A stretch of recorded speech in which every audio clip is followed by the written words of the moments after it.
Friends, Vitthal Joshi या व्हिडिओमध्ये आपण MIDC भरतीच्या संदर्भात एक अपडेट पाहणार आहोत आणि परीक्षा कधी होणार आहे त्या संदर्भात MIDC मार्फत एक प्रसिद्धीपत्रक प्रसिद्ध करण्यात आलेलं आहे।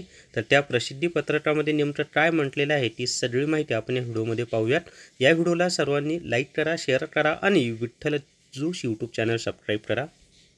जर तुम्हाला जिल्हा परिषदेमधील आरोग्य शेवटच्या तांत्रिक 40 प्रश्नांचं ई-बुक घ्यायचं असेल तर प्ले स्टोअरवरून विठ्ठल जोशी ॲप डाउनलोड करा आणि आरोग्य शेवट तांत्रिक प्रश्न ई-बुक विकत घ्या।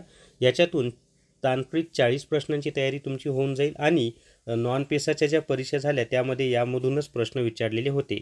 तसंच MIDCसाठी MIDC कायद्यावरचं पुस्तकसुद्धा म्हणजे ई-बुक आपल्या विठ्ठल जोशी ॲपमध्ये उपलब्ध आहे। तर या ठिकाणी पहा, महाराष्ट्र औद्योगिक विकास महामंडळ 25 जून 2024चं हे प्रसिद्धीपत्रक आहे। सरळ सेवा भरती 2023 सूचनापत्र। महाराष्ट्र औद्योगिक विकास महामंडळातील सरळ सेवा भरती 2023 अंतर्गत 34 संवर्गातील 802 पदांसाठी दिनांक 14/8/2023 रोजी जाहिरात प्रसिद्ध करण्यात आली आहे।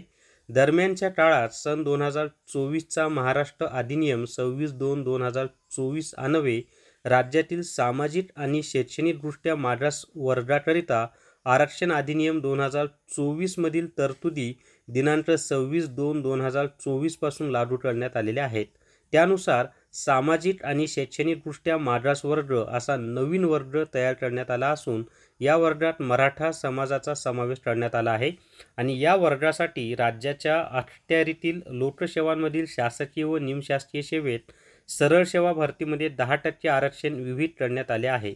याबाबतच्या महाराष्ट्र शासन सामान्य प्रशासन विभागाचे शासन निर्णय क्रमांक BCC 27 फेब्रुवारी 2024 मधील तरतुदीनुसार सरळ सेवेने भरण्यात येणारी सामाजिक व शैक्षणिकदृष्ट्या मागास प्रवर्गाची म्हणजेच SCBC आरक्षणाची 10% पदे दिनांक 26/2/2024 पासून भरणे आवश्यक आहे। आता त्याच्या खालचं महत्त्वाचं आहे पहा, त्या अनुषंगाने सरळ सेवा भरती 2023 अंतर्गत 34 संवर्गाची बिंदू नामावली अद्ययावत करण्याचे काम सुरू आहे।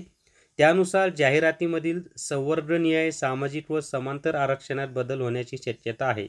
नवीन सुधारित बिंदू नामावलीप्रमाणे प्रवर्गनिहाय रिक्त पदांची माहिती व परीक्षा घेण्याबाबत सूचनापत्र महामंडळाच्या संकेतस्थळावर प्रसिद्ध करण्यात येईल।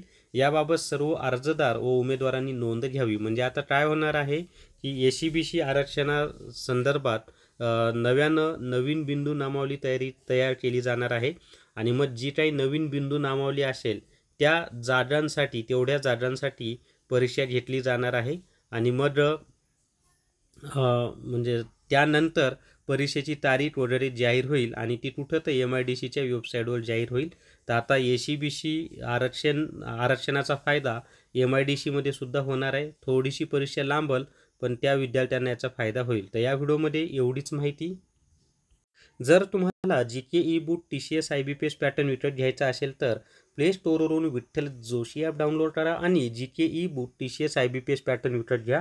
तर या व्हिडिओमध्ये एवढीच माहिती। या व्हिडिओला सर्वांनी लाईक करा, शेअर करा आणि Vitthal Joshi YouTube channel subscribe करा। Thank you very much.